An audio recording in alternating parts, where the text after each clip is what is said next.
The sun hammered the anvil of the desert, forging a heat that shimmered above the cracked earth of Redemption, Arizona. Inside the First Territorial Bank, the air was thick with the scent of stale paper-oiled wood and the quiet desperation of men trying to carve a life from dust and rock. Elias Thorne stood by the teller's window, his back to the door, his reflection a ghost in the polished brass. He was a broad-shouldered man, whose stillness seemed a conscious effort, as if holding back a lifetime of coiled spring readiness.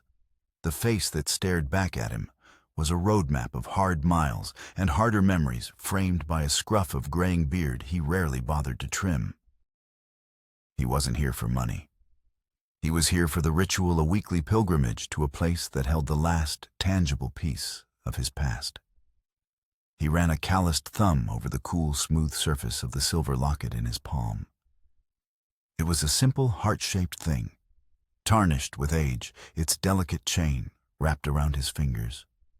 Inside was the face of his wife, Eleanor, her smile a sunbeam in a world that had since gone dark. The lazy drone of a fly was shattered by the splintering crack of the bank's doors swinging open with unnatural force.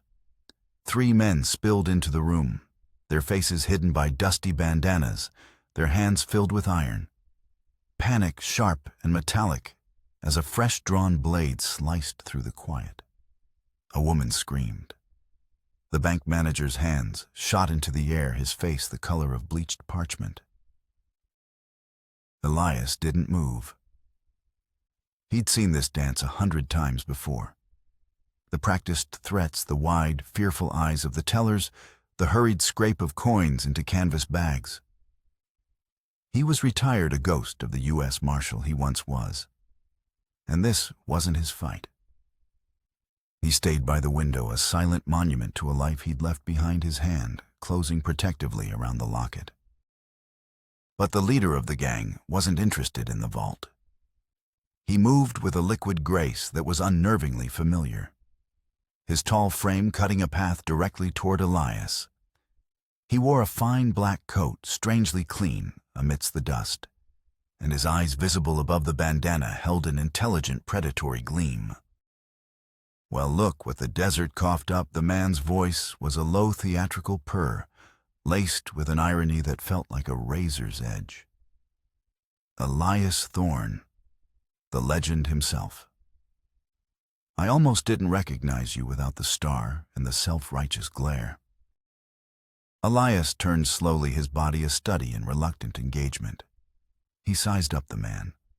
The voice, the posture, they stirred a disquieting echo in the graveyard of his memory. I don't know you. Elias said, his own voice a low rasp unused to conversation. The outlaw chuckled, a dry, rustling sound. Oh, I think you do. He gestured with his Colt peacemaker. Let's see those hands, Marshal. Slowly.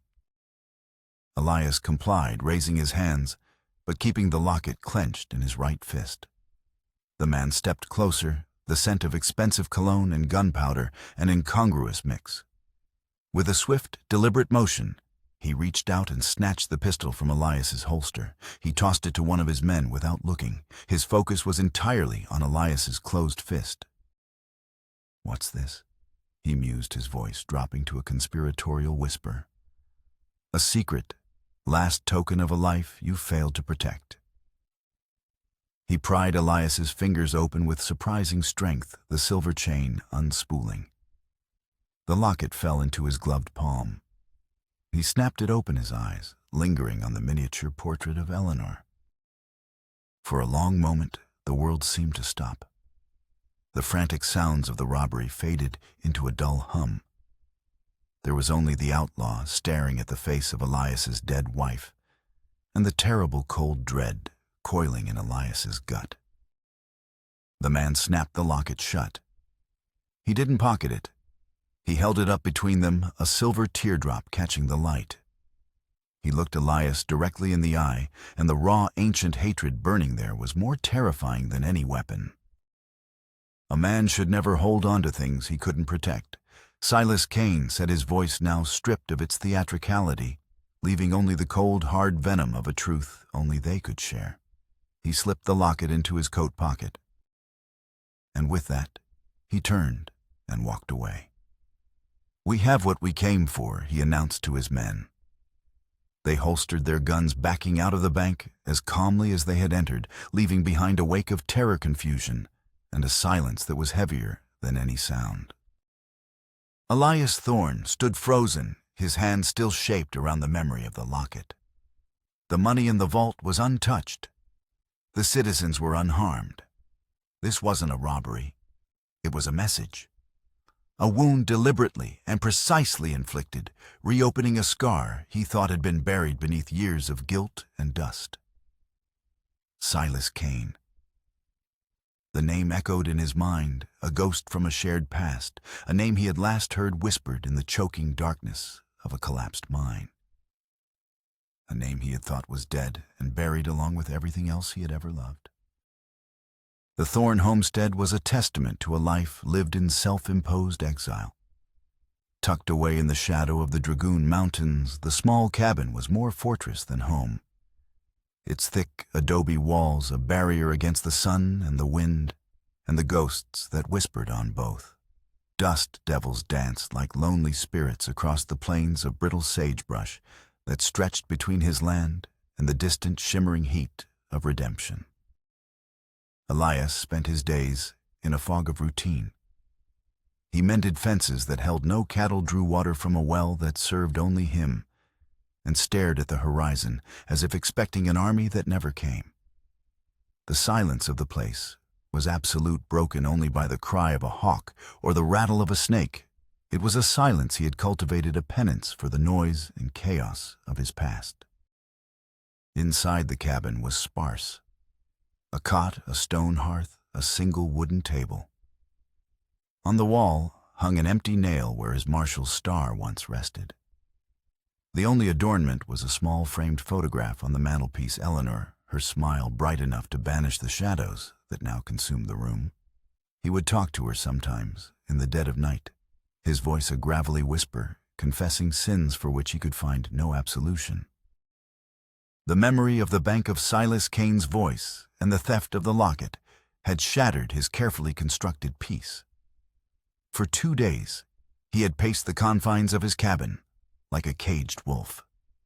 Sleep offered no escape, only fractured nightmares of splintering timbers, choking dust, and Eleanor's fading cry.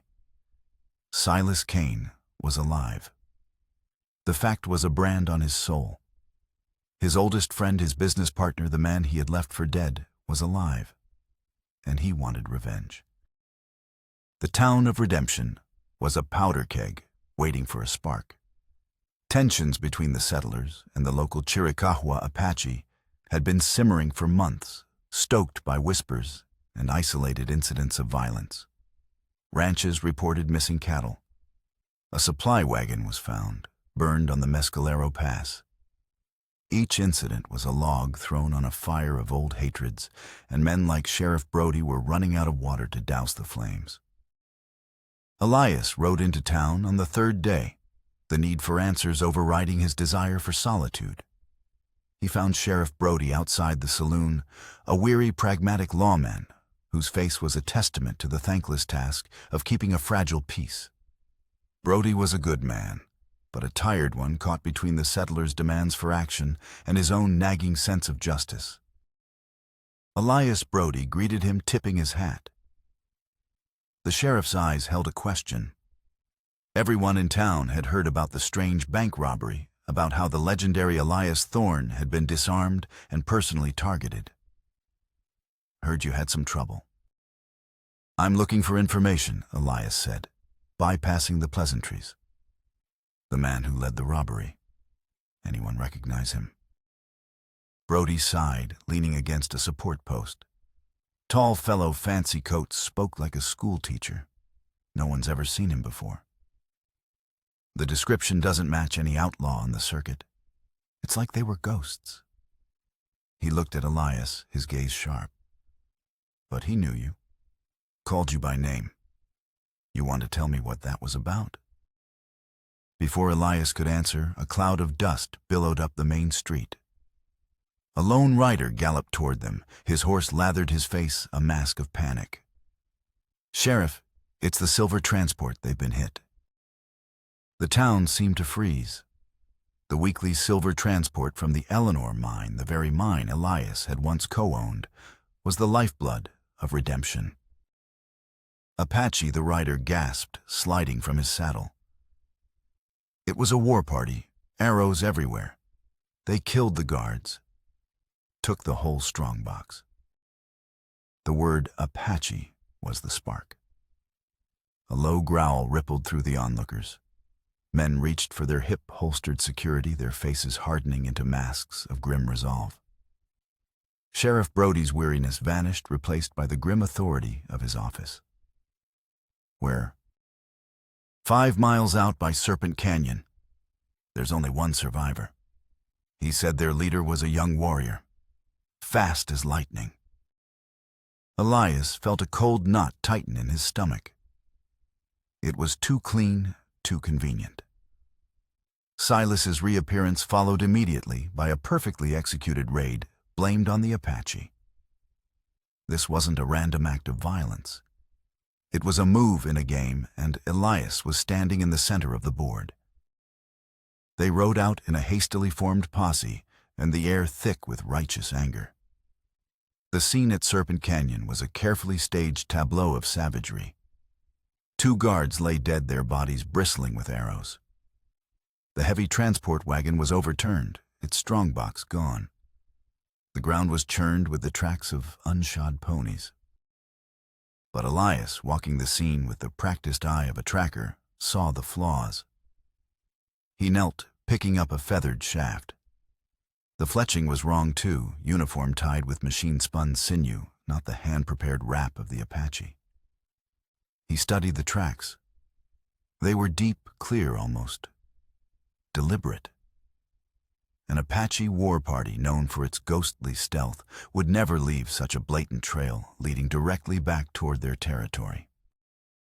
"Looks like a clear-cut case." Brody set his voice heavy. The sole survivor, a guard with a shallow arrow wound in his shoulder, was pointing a trembling finger north. It was Kai, the man whispered, his voice laced with genuine terror. "The young one. Son of the chief. I saw him plain as day." Kai, a name Elias knew. A young, respected Apache warrior, known more for his wisdom than his aggression. He was a bridge between the 2 worlds, not a destroyer of them. Framing him was a masterstroke, a move guaranteed to ignite all-out war. "This is a lie." Elias set his voice a low rumble. He held up the arrow. This wasn't made by an Apache. Brody looked at the arrow, then at the angry faces of the men around him. "Elias, I see 2 dead men and a witness. The tracks point north. Right now, that's all the proof I need." "It's a setup," Brody. Elias insisted, stepping closer. "Someone is playing you, playing this whole town." "And I suppose you know who the sheriff shot back?" his patience fraying. "The same ghost who walked into the bank and took your locket." The posse was already mounting up, their faces set, their rifles gleaming in the unforgiving sun. They were riding for war, fueled by grief and a carefully crafted lie. Elias stood alone amidst the carnage, the flawed arrow clutched in his hand. He had tried to warn them, to appeal to logic, but he was blocked by a wall of prejudice and a sheriff who was either too blind or too afraid to see the truth. He looked north toward the jagged peaks of the Chiricahua Mountains. He had no badge, no authority, and the only man who might listen was the one leading the charge in the wrong direction. He was on his own. The trail of the real killers was already growing cold. And somewhere out there, Silas Kane was watching, waiting for the next piece of his twisted game to fall into place. Elias Thorne, the retired lawman, knew in that moment that his retirement was over. He had to find the truth, not just for the sake of an innocent man, but for the ghost of a woman whose memory was now a weapon in the hands of his oldest enemy. Dust was a constant companion, a fine red powder that coated his throat, stung his eyes, and settled deep into the creases of his leather duster. Elias rode away from the posse, turning his horse not toward the Apache lands, but west into the labyrinthine canyons, where a smart man would go to disappear. He let his old instincts take over the part of him that could read the subtle language of the land, a displaced stone, a broken branch, the unnatural silence, where birds should have been singing. He found their trail within an hour. Not the obvious forged path of unshod ponies, but a fainter, more honest track. 3 riders, their horses shod with iron shoes, one of which had a distinctive nick in the right fore. They were white men, and they were clever, but they weren't invisible. For 2 days he followed them. The sun was a merciless hammer, and the landscape a canvas of brutal beauty, ochre buttes, rising against an indigo sky, the silver thread of a distant dying river. He moved like a wraith, living off jerky. In the bitter water from his canteen, his focus narrowed to the singular purpose of the hunt. During the cold desert nights, he would sit by a smokeless fire, the silence pressing in, and the face of Silas would swim in the embers. He remembered their youth, 2 ambitious boys, dreaming of building an empire from a mountain of silver. He remembered the laughter, the shared trust, the bond he thought was unbreakable. How had it come to this? On the 3rd day, the trail led him to a small, hidden spring, a sliver of impossible green in the baked expanse. As he approached, he heard voices. He dismounted, tethering his horse to a skeletal mesquite tree, and crept forward, his revolver, a cold, solid weight in his hand. 3 men were watering their horses. They were Silas's men from the bank robbery. They laughed and joked their guard down, confident in their escape. "Can't believe how easy it was," one of them said, a burly man with a thick scar across his cheek. "The whole town's probably halfway to the reservation by now, ready to string up every redskin they see." "That's the boss for you," another replied. "Always thinking 3 moves ahead. This ain't about silver. It's about sending a message." Elias listened, his blood running cold. They were confirming everything. But he needed more. He needed a connection, something tangible to take back to Brody. He waited for his moment. When the scarred man wandered away from the others to relieve himself behind a cluster of boulders, Elias moved. He was a whisper in the rocks, a shadow that detached itself from the larger darkness. Before the man could even register his presence, Elias had him, a hand clamped over his mouth, the cold muzzle of his Colt pressed against the man's temple. He dragged him deeper into the rocks, the man's eyes wide with terror. "You're going to answer my questions?" Elias rasped his voice, a blade of gravel. "You answer them quiet, you might live. You make a sound, and you'll die right here. Who's your boss?" The man, trembling, could only shake his head. Elias pressed the gun harder. "His name. Now." "Kane," the man finally choked out. "Silas Kane." "Where is he?" "I don't know. He meets us, gives us orders, then vanishes. He's a ghost." The man's fear was genuine. He's playing some kind of game with some old marshal. Said this was all for him. Said he was going to burn his whole world down, piece by piece. Before Elias could press for more, a shout came from the spring. "Hey, Marco, where'd you go?" Marco's eyes pleaded with Elias.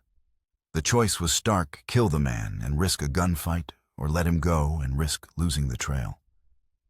But as Elias looked into the man's terrified face, he saw not a hardened killer, but a pawn, a fool caught in a game far too complex for him. He made his decision. With a single precise motion, he brought the butt of his pistol down on the man's head. Marco slumped unconscious. Elias faded back into the landscape as the other 2 men came looking for their companion. He watched them find Marco, their confusion turning to alarm as they realized they were not alone. They grabbed their gear and rode out hard, not west anymore, but south toward the border. They were running. Elias didn't follow. He had what he needed: a name, a confession, and a direction. But as he turned back toward his horse, he saw he was no longer alone. A figure stood by the spring watching him. He was young, with the lean, powerful build of a hunter. He wore buckskin trousers and no shirt, his bronze skin marked with the faint white lines of old scars. His face was intelligent and proud, his dark eyes holding a deep, sorrowful wisdom. It was Kai. He held a simple bow, an arrow nocked but not drawn. "You are the one they call Thorn," Kai said. His English was clear, thoughtful, learned in a mission school long ago. The one who did not join the posse. "They ride on a false trail," Elias said, his hand still resting on his gun. "I follow the true one." "I know," Kai replied. "I saw the tracks they left.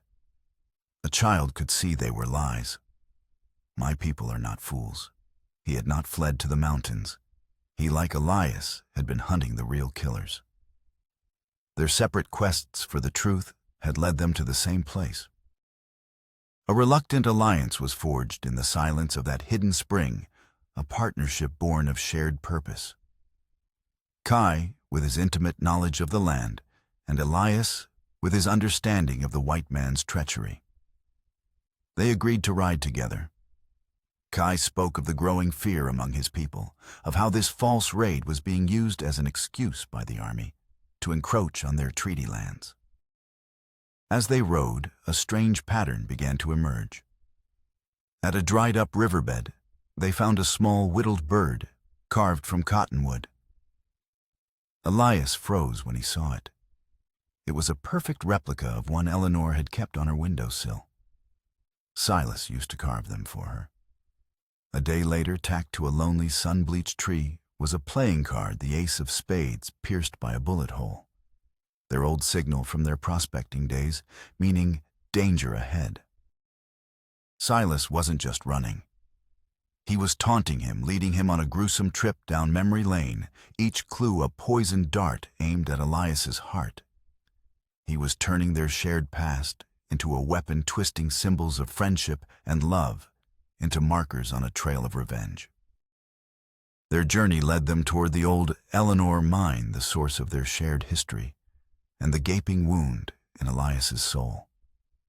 As they neared the foothills, Kai, scouting ahead, returned with a grave look on his face. "There is a place," he said, his voice low. "A camp. But it is not a camp of warriors." Elias followed him to a ridge overlooking a secluded canyon. Below, in a small, well-hidden camp, were Silas's men. But they weren't alone. A familiar figure was talking to them, handing over a pouch that clinked with the sound of coin. He was a portly, well-dressed man, his face flushed with greed. Elias recognized him instantly. Mr. Henderson, the manager of the First Territorial Bank. The pieces clicked into place. Henderson provided the intelligence, the transport schedule, the payroll amount. Silas provided the muscle. It wasn't just about revenge. It was about destabilizing the entire region for profit, creating chaos so men like Silas and his hidden partners could pick up the pieces. But as Elias watched, he found the clue that changed everything. One of Silas's men was cleaning his rifle, and a spent cartridge fell to the ground. Elias saw the glint of it through his spyglass. He scrambled down after they left, his heart pounding. He picked up the brass casing. On its base was a tiny distinctive scratch, a custom mark. It was the mark of the gunsmith in St. Louis, who had crafted a matching pair of custom revolvers for two young partners, about to stake their claim on a mountain of silver, one for Elias Thorne and one for his best friend Silas Kane. He held the casing in his palm, the sun warming the metal. The truth hit him with the force of a physical blow so powerful it almost buckled his knees. Silas Kane, and the man he had mourned, the man whose name he had given to his share of the mine in tribute, was alive. The ghost tormenting him was not just a ruthless outlaw. It was his brother, his partner, the man he had betrayed in the darkness of the earth. This was not about land or money or framing the Apache. That was all smoke. The real fire was a personal inferno of vengeance, and it had been burning for years, waiting for the perfect moment to consume Elias Thorne completely. He looked up from the casing, his eyes finding Kai's. The hunt had changed. He was no longer just seeking justice. He was facing a reckoning. The ride back to redemption was a silent, grim affair. The brass casing in Elias's pocket felt heavier than any gold, a small token representing an immense and terrible truth. Kai rode beside him, his presence a quiet anchor in the swirling storm of Elias's thoughts. The Apache warriors seemed to understand, without words, that the nature of their quest had shifted from a public matter of justice to a deeply private war. They skirted the town, approaching the sheriff's office from the rear alley as dusk bled purple and orange across the horizon. Elias left Kai with the horses, a silent sentinel in the shadows. "If I'm not back in 10 minutes, Elias said, his voice low-ride. "Get as far from here as you can." Kai simply nodded, his dark eyes conveying a trust that Elias felt he had not yet earned. Sheriff Brody was alone, hunched over a desk cluttered with paperwork, the weary slump of his shoulders telling a story of a town on the verge of tearing itself apart. The air in the office was stale with the smell of cheap cigars and desperation. He looked up as Elias entered, his expression a mixture of annoyance and exhaustion. "Thorne," he grunted. "I don't have time for your wild theories. I've got a town full of men ready to start a war, and the army is sending a detachment from Fort Bowie. This situation is out of my hands." "It was never in your hands." Brody Elias set his voice flat and cold. He walked to the desk and placed the scratched bullet casing in the center of a pile of wanted posters. "You recognize this?" Brody squinted at it, then picked it up. A flicker of something recognition fear crossed his face before he masked it with indifference. "It's a shell casing." "What of it?" "It's from a custom St. Louis firearm," Elias explained, his gaze unwavering. "One of only 2 ever made. I own one. The other belonged to my partner, Silas Kane." The sheriff dropped the casing as if it were hot. He leaned back in his chair, his eyes darting around the room, anywhere but at Elias. "Silas Kane is dead. Died in the mine collapse with your wife."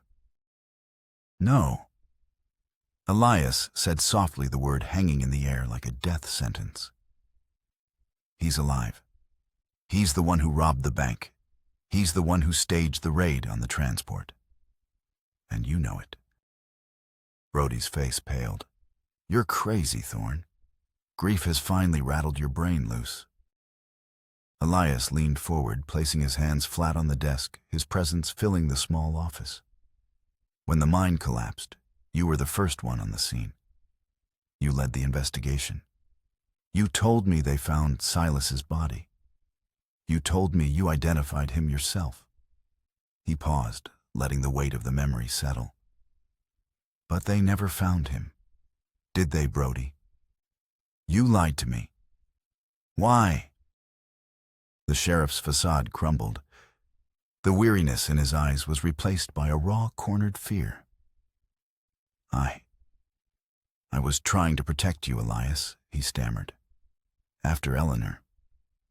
You were broken. The truth would have destroyed you."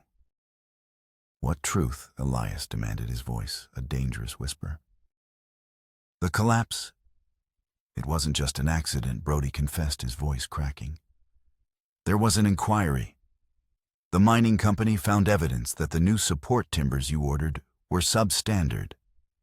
You cut corners, Elias, to save money to get the silver out faster. Your decision killed those men. It killed your wife." The words were like stones, each one striking Elias with the force of a physical blow. He had known, of course. Deep down in the blackest recesses of his guilt, he had always known. He had pushed the engineers too hard, ignored their warnings about the unstable geological strata, chosen the cheaper timber against their advice. He had buried that truth under a mountain of grief, letting the world believe it was a tragic, unavoidable accident. Silas survived. Brody continued his words, tumbling out in a rush of long-held secrets. He crawled out of a secondary shaft a day later. He was changed, broken. He had lost everything. His wife, his daughter. They were visiting the mine that day, Elias. He was going to surprise them, show them the new vein he'd discovered. The air left Elias's lungs. Silas's family. He had forgotten they were even in the territory. In his all-consuming grief for Eleanor, he had erased them. Silas hadn't just lost a wife. He had lost his entire world. And he blamed Elias. Silas came to me. Brody said, his voice barely a whisper. He was filled with a rage I'd never seen. He wanted you dead. I talked him down. I told him revenge wouldn't bring them back. I gave him money. All I had. I told him to disappear to start a new life. And I buried the inquiry report. I told you they found his body to give you peace, to let you move on. You didn't give me peace. Elias snarled the betrayal, a fresh, gaping wound. You gave me a lie to live in. You let him walk away knowing what he knew, knowing the hate he carried. What else could I do? Brody cried, his face slick with sweat. Tell the world that the great Elias Thorne, the hero marshal, was responsible for the deaths of a dozen people, including his own wife. It would have started a war with the mining company, destroyed the town's reputation. I made a choice to protect the town, to protect you. Suddenly, the sheriff's complicity was clear. It wasn't just about protecting Elias. It was about protecting himself, his town, the fragile peace he had built on a foundation of lies. He couldn't let Elias uncover the truth about the silver transport raid, because it would inevitably lead back to the original sin of the mine collapse. It's over, Brody Elias said, his voice hollow. You need to issue a warrant for Silas Kane. You need to clear the Apache Clear Kai's name. Brody stared at him, his face a mask of desperation. He saw his career, his town, his entire life about to unravel. And he made the final damning choice of a cornered man. His hand dropped below the desk, reappearing with a Navy Colt. I can't do that, Elias, he said, his hand trembling. You're not taking us all down with you. Elias had already anticipated the move. Before Brody could level the gun, Elias kicked the desk with explosive force. It slammed into the sheriff, sending him and his chair crashing against the back wall. The gun clattered to the floor. Elias didn't hesitate. He scooped up the pistol and backed toward the door. By order of the Sheriff of Redemption. Brody gasped, struggling to his feet, his face contorted with fury. I'm issuing a warrant for your arrest, Elias Thorne. You're a wanted man. For aiding a fugitive and assaulting a peace officer, you'll hang for this. Elias paused in the doorway, the sheriff's gun cold in his hand. No, he said, his voice filled with a terrible newfound clarity. I'll hang for what I did years ago. But first, I'm going to finish this. He slipped out into the alley, the shouts of the sheriff echoing behind him. He and Kai were no longer just investigators. They were fugitives, hunted by the very law they had been trying to help, and trapped in a deadly game with a ghost from a past that was now rushing to meet them. The only path forward led back to the source of all their pain, the abandoned, waiting darkness of the Eleanor mine. The sandstorm was a living thing, a malevolent entity born of wind and grit. It descended from the mountains, without warning, a churning ochre wall that swallowed the sun and scoured the world clean. The wind shrieked like a banshee, tearing at the fabric of the sky, and the air grew thick with a blinding curtain of sand that reduced visibility to arm's length. It was the perfect stage for a final act. Elias and Kai rode into the teeth of the gale, their heads bowed, bandanas pulled tight across their faces. The storm was both a curse and a blessing, erasing their tracks, but also threatening to lose them in a featureless, howling wilderness. They were headed for the Eleanor mine, the scar on the face of the mountain that mirrored the one on Elias's soul. It was the only place Silas could be. It was the beginning and the end. The entrance to the mine was a jagged maw, a dark mouth whispering of decay and regret. Timbers bleached and splintered by years of sun and neglect groaned in protest as the wind ripped past. A faded, weather-beaten sign read, "Eleanor Mine, Thorn and Cane Proprietors." The irony was a bitter pill. Inside, the storm's fury was muffled to a low, mournful moan that echoed through the labyrinth of tunnels. The air was cold and stale, thick with the smell of damp earth and something else. The metallic tang of sorrow. They lit a lantern, its flickering flame casting long, dancing shadows that seemed to writhe and recoil from the oppressive darkness. "He is here," Kai whispered, his senses attuned to the subtle shifts in the environment. The air is not still. They moved deeper, Elias's boots crunching on loose gravel, the sound unnaturally loud in the tomb-like silence. This was a place of ghosts. He saw them at every turn, the faces of the men who had died, their laughter and camaraderie, now just echoes in his memory. And everywhere he saw Eleanor, her presence a palpable ache in his chest. A faint light flickered from a side tunnel ahead. A voice smooth and resonant as a funeral bell drifted toward them. It was Silas, and he was humming. The tune was a simple, sweet lullaby, one Eleanor used to hum as she tended her small garden. The sound, so innocent yet so grotesquely out of place, made the hair on Elias's arms stand up. They rounded the corner, and the scene unfolded in the lantern light. Silas stood in a large cavern, the main excavation site. He was immaculate in his black coat, looking more like a gentleman caller than a wanted killer. At his feet, bound and gagged, was Sheriff Brody, his eyes wide with terror. Silas had somehow circled back and captured him. The hostage, the final piece of his cruel play. In his hand, Silas held the silver locket, swinging it gently back and forth like a hypnotist's watch. "Elias," he said, his voice calm, conversational. "I knew you'd come. You always were predictable. A moth drawn to the flame of your own guilt." He smiled, a thin, bloodless expression. "Welcome home." "Let Brody go, Silas." Elias set his revolver steady in his hand. Kai stood beside him, bow drawn, an arrow aimed at Silas's heart. "This is between you and me." "Oh, everything is between you and me." Silas corrected, his voice silken. He gestured around the cavern. "Do you remember this place, my friend?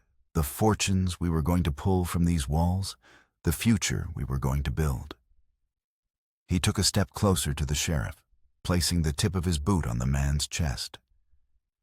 "But you were in a hurry, weren't you, Elias? Always in a hurry? You couldn't wait. You had to have the best of everything for your precious Eleanor. A fine house, expensive dresses, a legacy built on silver." The wind howled outside, a counterpoint to Silas's rising fury. A tremor ran through the cavern, and a shower of dust and small pebbles rained down from the ceiling. The mine was unstable, groaning under the pressure of the storm. "The engineers warned you." Silas hissed, his charm evaporating, revealing the raw, festering wound beneath. "They told you the timber was cheap, that the southern wall was unstable. But you wouldn't listen." A calculated risk, you called it. He laughed, a high, unhinged sound that echoed horribly in the enclosed space. Well, you calculated wrong. He crouched down, his face inches from Brody's. And you, he snarled, our brave sheriff. You helped him bury it. You helped him bury my family. He kicked Brody hard in the ribs. The sheriff grunted in pain. I didn't know Silas, Elias said, his voice strained. I swear to God, I didn't know your wife and daughter were here that day. Silas stood up, his face a mask of incandescent rage. Don't you dare! He roared, the sound causing another, more violent tremor. A large timber beam overhead cracked with a sound like a gunshot. You don't get to use ignorance as an excuse. You buried the truth of your failure just as surely as you buried them under 1,000 tons of rock and regret. I lost everything. My Sarah. My little Lily. His voice broke the agony of a decade pouring out of him. He held up a small, tarnished photograph for Elias to see. It showed a smiling man, a younger, happier Silas, with his arm around a beautiful woman and a little girl with bright, laughing eyes.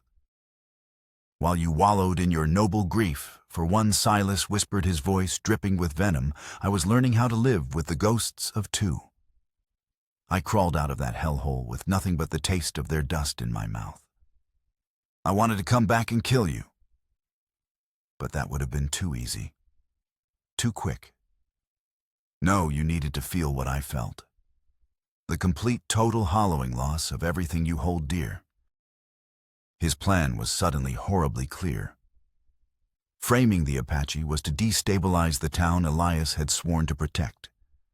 Ruining the mine's reputation was to tarnish the legacy Elias had built.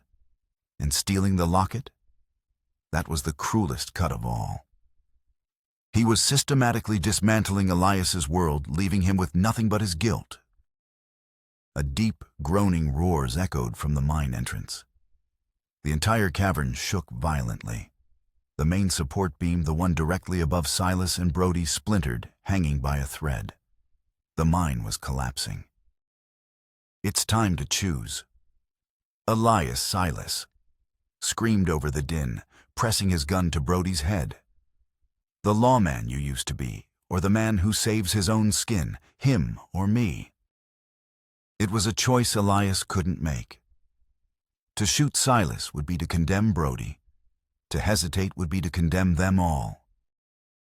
But Kai had seen another way. As the cavern shook, he loosed his arrow. It flew not at Silas, but at the fraying rope holding a heavy mining cart suspended from a crane near the ceiling.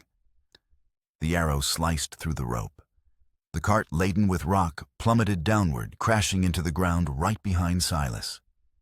It didn't hit him, but the impact and the shower of debris sent him staggering forward away from Brody. In that split second, Elias acted. He lunged not at Silas, but at the sheriff, grabbing him by the collar and dragging him back as the splintered support beam finally gave way. It crashed down precisely where Brody had been moments before, sealing the back of the cavern in an avalanche of rock and earth. Silas was on the other side of the rockfall, trapped. They could hear him screaming, a sound of pure, impotent fury, which was slowly drowned out by the roar of the collapsing tunnel. Elias, Kai yelled, pulling him toward the entrance. We must go now. The world was coming down around them. They scrambled through the groaning, cracking tunnels, chased by a wave of dust and darkness. They burst out into the raging sandstorm, just as the entire facade of the Eleanor mine folded in on itself with a deafening final sigh, burying its secrets and the man who had been consumed by them forever. Elias stood in the shrieking wind, covered in dust, the locket Silas had dropped in the chaos clutched in his hand. He had survived, but the truth finally unearthed was a heavier burden than any mountain. The storm broke with the dawn, washing the sky in pale watercolor strokes of gray and rose. The air was clean and cold, smelling of rain and wet sage. Redemption looked battered but reborn, and the dust settled the streets washed clean. In the aftermath of the mine's collapse, a strange quiet had fallen over the town. Elias Thorne walked down the center of the main street, Kai and a still-shaken Sheriff Brody flanking him. He wasn't a fugitive anymore. He was a man walking toward his own judgment. The townsfolk emerged from their homes and businesses, drawn by the silent procession. They gathered in the square, their faces a mixture of fear, confusion, and dawning understanding. Standing on the steps of the sheriff's office with the whole town as his witness, Elias told them everything. He spoke of his ambition, his carelessness, and the terrible price of his pride. He confessed his role in the mine disaster that had killed so many, including his own wife and the family of Silas Kane. He spared himself nothing, his voice raw and steady, each word a stone being lifted from his soul. He then told them of Silas's return, of his calculated grief-fueled revenge, and of Sheriff Brody's long-held secret, a lie born of misguided loyalty and fear. A heavy silence followed his confession. It was not the silence of condemnation, but of shared sorrow. These were people who understood loss, who knew the weight of mistakes made in a harsh land. As if on cue, a cloud of dust appeared on the horizon. Not a posse this time, but the disciplined, orderly column of federal marshals. Kai, before leaving Elias to face Brody, had ridden to the nearest telegraph station and sent a message detailing the conspiracy, summoning an authority beyond the town's own corrupted law. Sheriff Brody, with a look of profound and weary relief, unpinned his own star and handed it to the lead marshal. His fight was over. Justice in all its complicated forms had finally come to redemption. The stolen silver was recovered from the conspirators' caches, and the Apache were officially cleared of all wrongdoing. The captured members of Silas's gang, along with the bank manager Henderson, confessed their roles, corroborating Elias's story and exposing the full extent of the corruption. In the days that followed, as the town began to heal, Elias and Kai stood on the bluff overlooking the Thorne homestead. The land looked peaceful now, bathed in the gentle autumn light. Elias held a small, intricately carved medicine pouch. During the investigation, it had been recovered from the possessions of the transport raiders. It was a sacred item belonging to Kai's grandfather, stolen in an earlier, unreported incident. "This belongs to your people," Elias said, handing it to Kai. Kai accepted it with a solemn nod.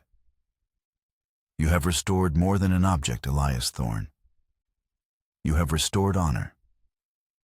He looked at Elias, his dark eyes holding a deep, unwavering respect.